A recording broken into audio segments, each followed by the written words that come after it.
So ngayon po, babagbagin natin ito.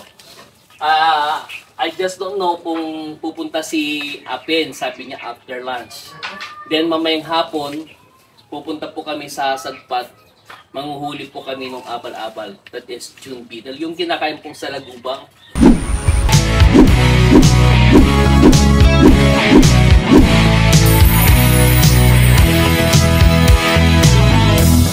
Hello, mga ka-garden lovers. Samahan niyo po si Garden Buddy dito sa aking maliit na garden. Ito po yung existing na waterfall, no? Tingnan niyo po ha. So yung tubig aakyat po dito through submersible pump. Parang ano umi-echo. Hello. Yan. Ngayon po, pag ikot dito, babagsak yung tubig dito, di ba? Nakasaksak po yun, yung submersible pump. I think ang ano nito ay nasa 3/4 horsepower, HP, 0.75 HP. Yung kasi yung yung pinaka-pressure niya, in a way na malalaman kung ano nga ba yung height na pwede niyang kayang ipaakyat yung tubig bago niya. Dito yung pagsipsip, di po ba? Yung sa suction. Yung sa negative pressure, yung vacuum, pagsipsip ng tubig paakyat. Then ibabalik niya po dito sa pinaka-lagoon. Okay.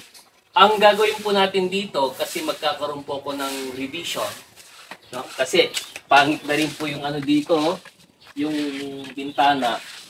Sisirain ko yung part na ito.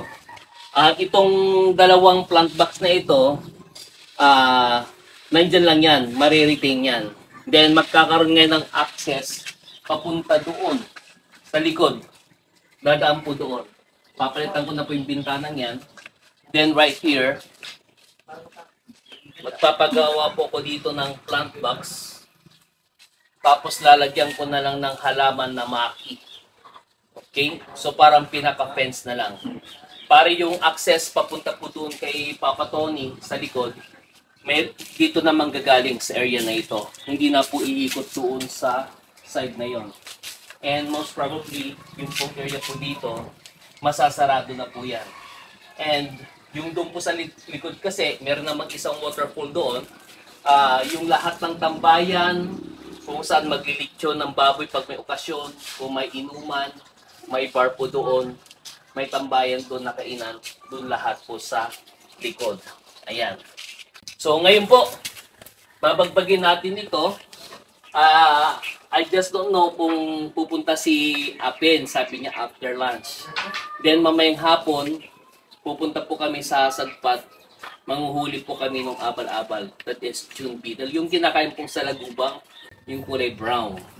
Kaya sa ngayon, uumpisan ko na po ito, no? Yung ibang halaman pala dito, tinanggal ko na. Kasi yung parang design na para itong bundok, tapos meron siyang mga halaman.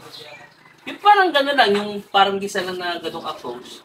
But this time, ito, magbabago na into a simple landscape lang.